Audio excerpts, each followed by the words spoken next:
En sixième, les exercices de maths mélangent souvent calcul, géométrie, fractions et problèmes. La difficulté n'est pas seulement de connaître une règle, mais de choisir la bonne méthode au bon moment. Par exemple, dans un problème, on peut se tromper si l'on calcule trop vite sans repérer les unités ou les mots importants. Dans cette leçon, tu vas apprendre à aborder un exercice de sixième avec méthode. Tu sauras mieux lire une consigne, choisir l'opération utile, puis vérifier si ta réponse est logique.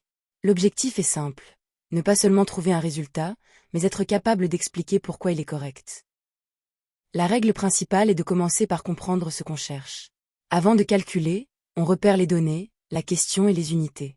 Si l'énoncé dit qu'un cahier coûte 3 € et qu'on en achète 4, on cherche un prix total. On multiplie 3 par 4 et on répond en euros. En sixième, il faut aussi faire attention au type d'exercice. Un calcul demande souvent une règle de priorité, un problème demande une opération, et une figure demande une propriété ou une mesure. Par exemple, pour un périmètre, on additionne des longueurs, pour un partage en parts égales, on utilise souvent une division. Voici une méthode simple à appliquer presque à chaque fois.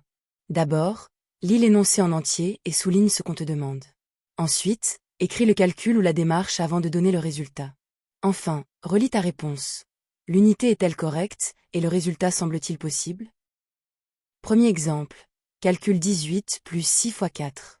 En sixième, on respecte les priorités opératoires, la multiplication se fait avant l'addition. On calcule donc 6 fois 4, ce qui donne 24, puis on ajoute 18. Le résultat est 42, et non 96. Deuxième exemple, trouver les 3/4 de 20. Une fraction peut représenter une partie d'une quantité. Pour calculer 3/4 de 20, on partage d'abord 20 en 4 parts égales, cela donne 5. Puis on prend 3 parts, 3 fois 5 égale 15. Troisième exemple, un rectangle mesure 8 cm de longueur et 5 cm de largeur. Pour trouver son périmètre, on additionne les 4 côtés, 8 plus 5 plus 8 plus 5. Cela donne 26 cm. On peut aussi calculer 2 fois 8 plus 2 fois 5. Le piège le plus fréquent est de répondre trop vite. Par exemple, dans 18 plus 6 fois 4, on ne calcule pas de gauche à droite sans réfléchir. En géométrie, on n'oublie pas l'unité. Et dans un problème, on ne garde que les données utiles, pas tous les nombres de l'énoncé. Exercice d'entraînement numéro 1. Calcule l'expression 7 plus 3 fois 5, en respectant les priorités opératoires. Écris bien les étapes, car elles permettent de voir ton raisonnement. Mets la vidéo en pause et essaie.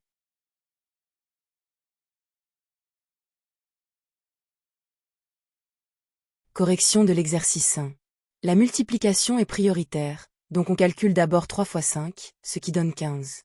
Ensuite, on ajoute 7. On obtient 7 plus 15 égale 22.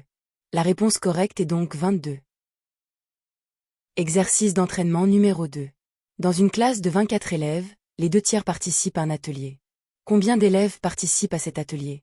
Cherche d'abord ce que représente un tiers, puis prends 2/3. Mets la vidéo en pause et essaie.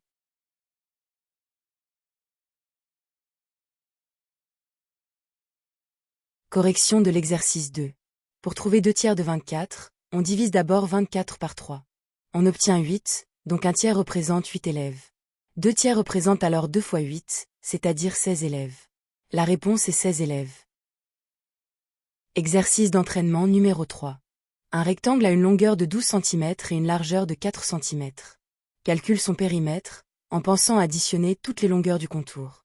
N'oublie pas l'unité. Mets la vidéo en pause et essaie.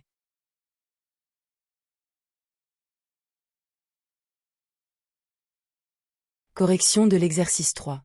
Le périmètre d'un rectangle est la somme des 4 côtés.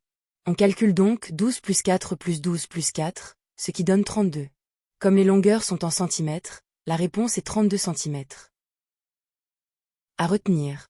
En maths, une bonne réponse vient souvent d'une bonne méthode.